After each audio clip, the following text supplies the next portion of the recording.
Nabi hijrah pada bulan Safar, tapi kenapa kita sambut tahun baru hijrah pada bulan Muharram?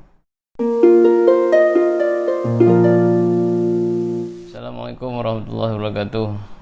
Nama saya Yun. Terima kasih kepada yang telah menonton dan subscribe channel saya. Para yang masih belum, bolehlah membuat tu, tekan saja subscribe tu untuk video-video yang seterusnya. Alright, persoalannya yang timbul tadi, kenapa kita sambut tahun baru hijrah pada bulan Muharram sedangkan Nabi SAW hijrah pada bulan Safar, kan? Okay, dia macam ni. Kalender hijrah ini mula diperkenalkan pada zaman Khalifah yang kedua, iaitu Sayyidina Umar Al-Khattab. Sebelum tu ada bulan-bulan ni semua ada, Muharram, Safar, Rabiul Awal, Rabiul Akhir, Jamadil Awal, Jamadil Akhir, Rajab, Sya'ban, Ramadan, sampai Zulhijjah ni semua ada. Cuma tahun saja tak ada. Arab pada ketika itu depa nama tak ada tahun 1, 2, 3 tu, tapi bulan Muharram, tahun apa-apalah yang berlaku peristiwa besar pada ketika tu. Contohnya macam ketika Nabi SAW dilahirkan, kan, tentera Abrahah menyerang Kaabah dengan tentera gajah. Jadi Nabi lahir bila? Nabi lahir 12 Rabiul Awal. Oh, Rabiul Awal tu dah ada bulan-bulan tu, cumanya tahun tu tak ada. Jadi mereka namakan dengan 12 Rabiul Awal, tahun gajah, kan? So ada dah bulan tapi tahun tu tak ada.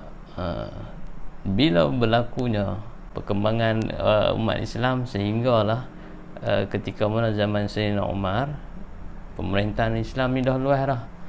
Sayyidina Umar hantar pergi ke benua sana, kawan ni jaga sini, jaga sana apa semua. Jadi pada masa tu bermulalah utus surat dan sebagainya, kan. Dan zaman Sayyidina Umar juga diperkenalkan pos ni.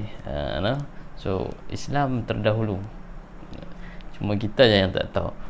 Jadi bila ada berlaku macam tu, kan, ada surat menyurat yang perlu pada tarikh bila. Kalau tulis saja bulan Muharram, bila, tahun bila, tahun ni kan, tahun yang lepas kan, 2 tahun yang lepas, so susah. Maka Sayyidina Umar panggil semua kawan-kawan, sahabat-sahabat pada ketika itu, duduk dan berbincang macam mana nak tetapkan, nak tentukan tahun hijrah. Daripada situlah sahabat berbincang-bincang, ada riwayat yang mengatakan Sayyidina Ali yang memberi cadangan supaya peristiwa hijrah itu yang digunakan sebagai titik tolak perkiraan tahun baru Islam, hijrah itu. Dan Sayyidina Osman yang mencadangkan untuk mulakan dengan Muharram atas alasan sebabnya setelah berakhir Zulhijjah, orang pergi buat haji, balik pada tu dah mula dengan orang pergi Mekah, perangai baru, dah bertaubat dan sebagainya apa semua. So start dengan yang baru. Ada juga yang pendapat yang mengatakan bersangkut dengan peristiwa Bai'ah Aqabah dan sebagainya.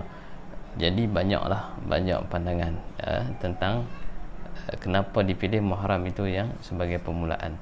Tapi memang hijrah itu diambil sebagai tahun, perkiraan tahun tu kita namakan dengan hijrah adalah kerana peristiwa hijrah tu sangat besar dalam kehidupan umat Islam. Jadi tak timbullah persoalan, janganlah kita confuse bila kita mengaji kita mengaji sirah ataupun kita mengaji sejarah perjalanan hidup Nabi ini, sirah Nabi ini, kita jumpa Nabi Safar, kemudian Rabiul Awal Nabi sampai di Madinah, macam mana kita boleh duk sambut pula pada 1 Muharram? So inilah kisah dia.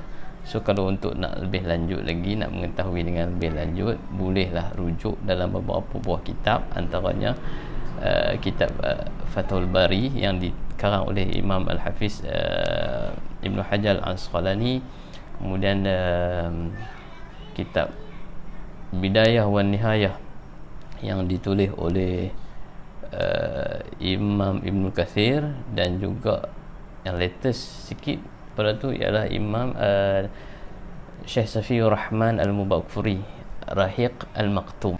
Terima kasih sekali lagi. Jangan lupa tekan butang subscribe untuk video yang berikutnya. Assalamualaikum warahmatullahi wabarakatuh.